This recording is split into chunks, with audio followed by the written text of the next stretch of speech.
of roundup stuff to do. Is Rachel there? Can you?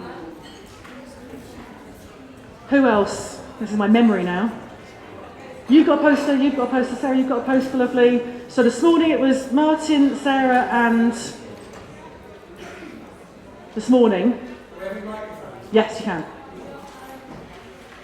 Brilliant. I'm just going to get Rachel in. So what I'd like you to do, do you remember at the beginning of the day I was talking about how important it is that here it is, how these days are all about all of us together and what we can offer, not just about sitting back and saying, what are you guys all doing then? So in that spirit, and to kind of keep the feedback as interesting as possible, if we could hear your biggest and best idea, just the one thing that you think was the best one, okay? Okay, one thing that you're doing, one action you're going to take, and then if we could spend the time with you telling us what you need from the rest of us, so that then you guys can be saying, right, that's something I think I could be part of, and we'll do that really quite practically, and you can say, we'll have hands up, and then people you can get in touch with. Is that all right? Now, is Neil around and Catherine from, yes? No, I know you didn't do that bit. So do you want to do a bit, because your session was slightly different? Is there some key messages from your session that you'd like to do, particularly for this afternoon's one? Okay, hold a second, let me get you a... I need to get you a... Can you pass it up?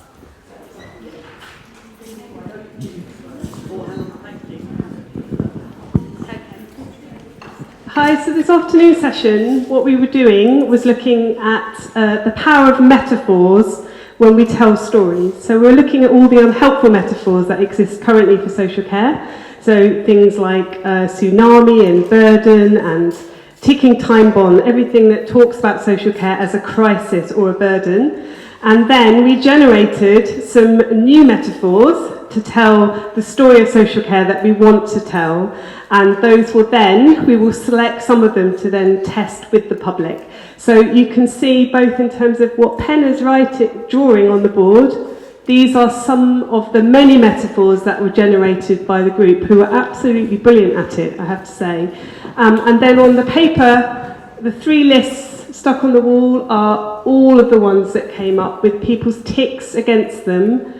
So the ones that received the most ticks were the metaphors that people felt were the strongest and the most effective at telling a new story of social care. Brilliant. Are there a couple, just the nice ones that you could pick out, so, for example? It's like yeast is one over here that got quite a few ticks. There was one around a spider's web of support. Any others that anyone would like to pick out? Oh, the thermostat. Oh yeah, the thermostat. Thermostat, okay. Cool. Okay, thank Fantastic. you. Anybody who's interested in kind of thinking around the metaphor, thinking about the reframing, who's the best person to get in touch with? Sorry. Eating carrot cake as we're talking. So we are going to be taking this project forward now, and it's crucial to us that we involve you all the way through it. We're not trying to do this in some dark room, but the next stage for us, I'm going to be working with Equally Hours on this project, is to take a proper deep dive into how the public talk, think and feel about these issues.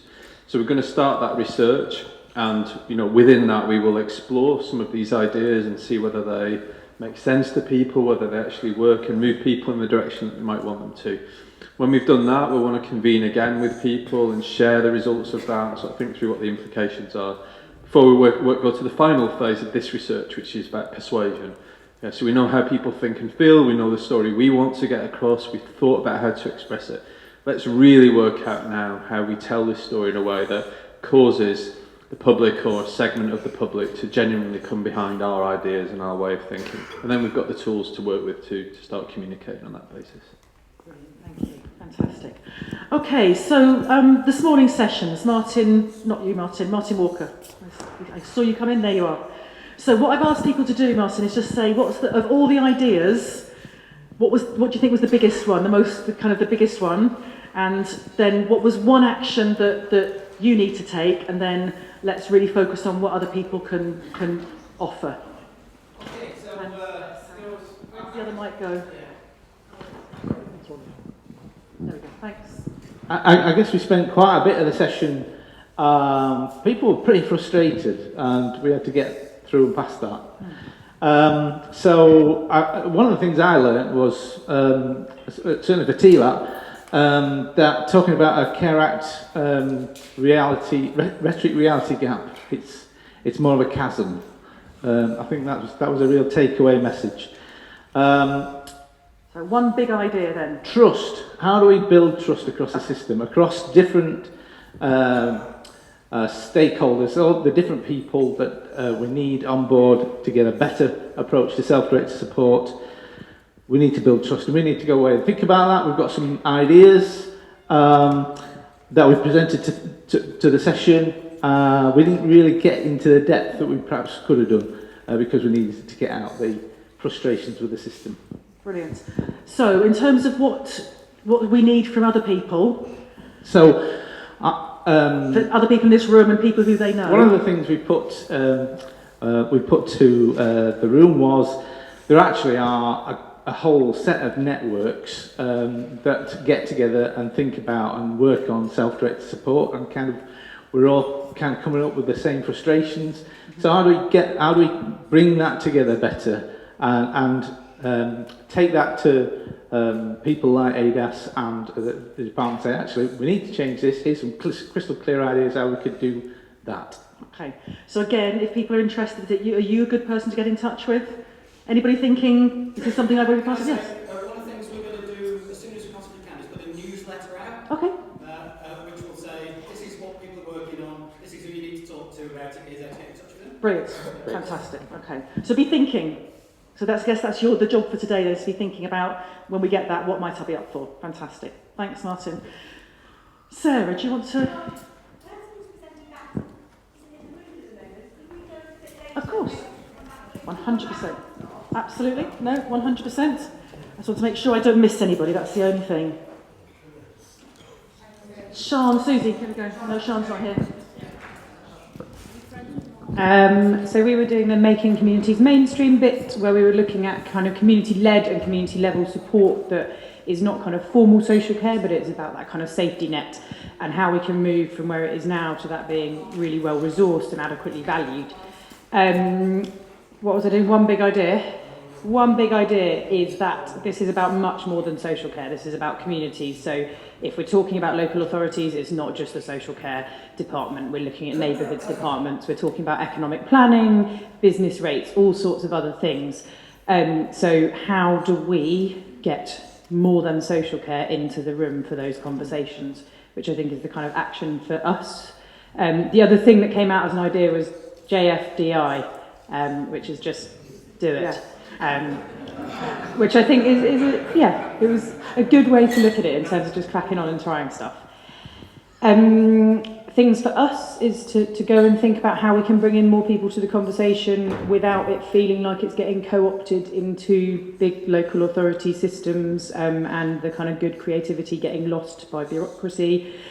And what we need from other people are examples of great community-led and level stuff so that we can really start to build the evidence that this stuff is there and it's having a bigger impact than just the individual things on their own, but also for people to talk to their networks about this stuff so we can try and start to build a bit of a kind of movement, something around it. Sian from Community Catalyst and us from Power to Change are thinking about how we can take this forward, kind of aligned to Social Care Future. I think kind of through the newsletter and things we'll work out how to get people more engaged with that. But if you do have any kind of immediate thoughts, come and find me or get my email address from someone, drop us a line. Brilliant. So if you think that's your thing, be prepared. Fantastic. So we'll come back to you. Martin, do you want to?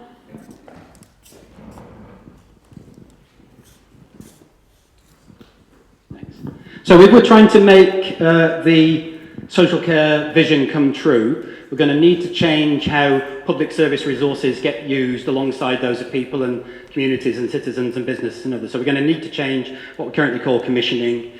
So our session was about that. The biggest idea is we are going to find and work with 6 places in the country to really have a serious go at making that change happen. What we're working on and we're going to build on further is the best that we know about how to do it. so that we can help those people really effectively. And what we need from everybody here is, once we've got our starter for 10, at the minute we're about starter for 3 or 4, we'll share that around with everybody and we'll ask people for their ideas and their insights and their examples. And also, help us find the 6 places that are worthwhile and up for it. Up for it, yeah, brilliant. Okay, fantastic. So that's something, if you know that where you're from is somewhere who would definitely be up for it and you've got evidence, then getting in touch even before the newsletter will be a good thing to do. Fantastic. Brilliant. Alex? Seamless. Thank you. So we were the asset-based area group, and we were thinking about how can you get everyone in an area to change how they think and act to make the social care future vision real. So the people in power, the people in roles helping people, and the people who are looking for support. So we have a model that Think Local Act Personal developed called the asset-based area, which is 10 actions that an area could take to make more change. And we talked about the ways in which we'd all act differently. We talked quite a lot about behaviours. So how would people in power behave differently? And if they did, what would that allow workers to do differently? And what would that allow citizens to do differently? And I think our big idea, we talked about keeping the momentum from days like this going. So everybody talks about the fact this is energising. It's lots of people in a room together around a shared vision. That doesn't happen very often. How do we keep it going? So there was something about connecting, and people were committing to carry on connecting with each other. And then there was also something for Social Care Future to do, which was about lobbying the bodies that maybe aren't currently, that have some of that power and aren't currently on board. And we talked about the tipping point. Who do we need in that half of the scales to create that tipping point, as well as the people who are in this room and in this wider group? So can we get CQC to do things differently, the inspectors to ask for different things? What about NHS Digital, the organisation that does a lot of the measuring stuff and counting stuff? Could we get them to count and measure different things? What about Social Work England and the training, how people are trained at the beginning of their careers to think, and actually way beyond social care as well. So there was some challenges there for us as a collective to try and reach out to those groups, as well as some commitments for everybody to carry on connecting and sharing. Brilliant, thank you very much. Are you ready? But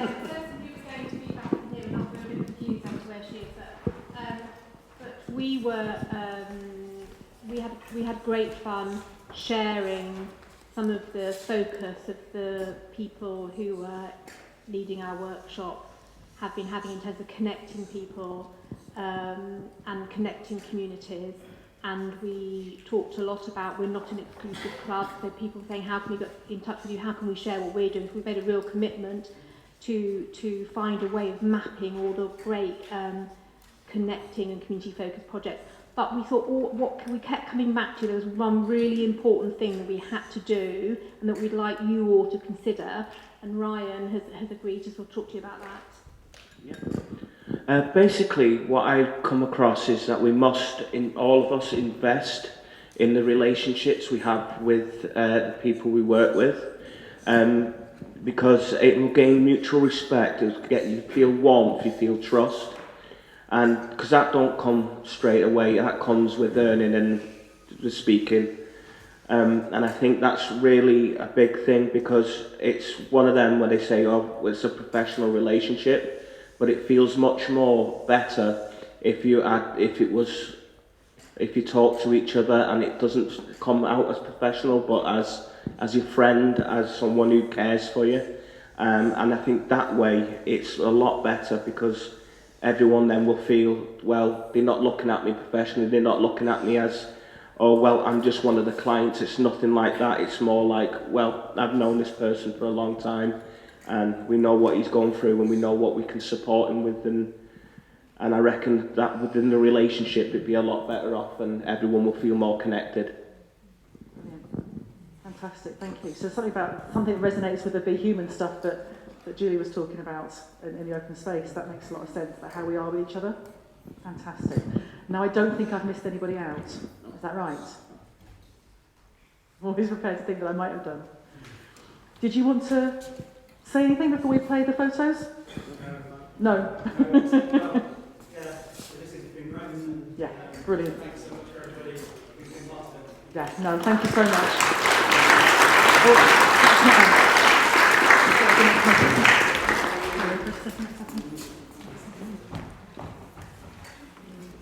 Oh, hold 1 second.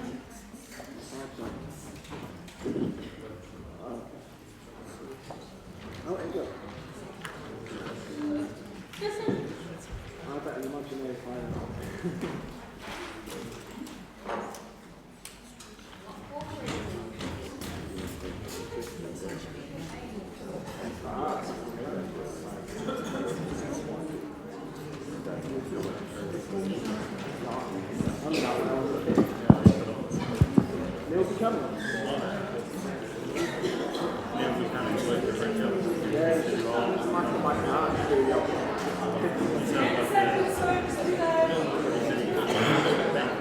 remember about that time, we still have like you don't actually read. I thought I didn't know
going to make it a really great speech.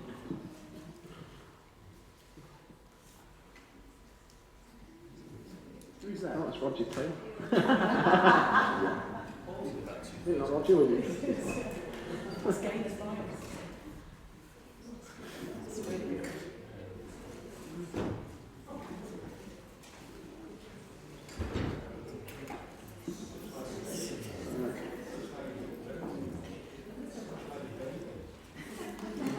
Brendan, to meet you now.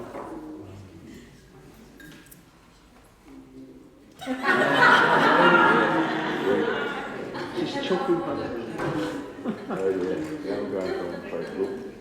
Just brilliant.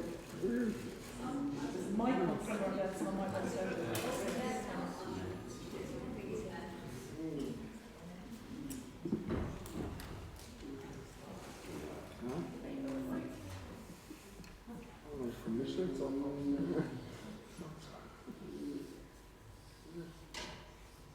yeah.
Lovely, thank you.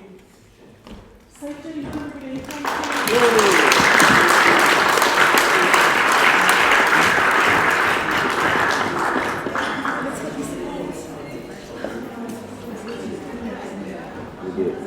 Come on, get down.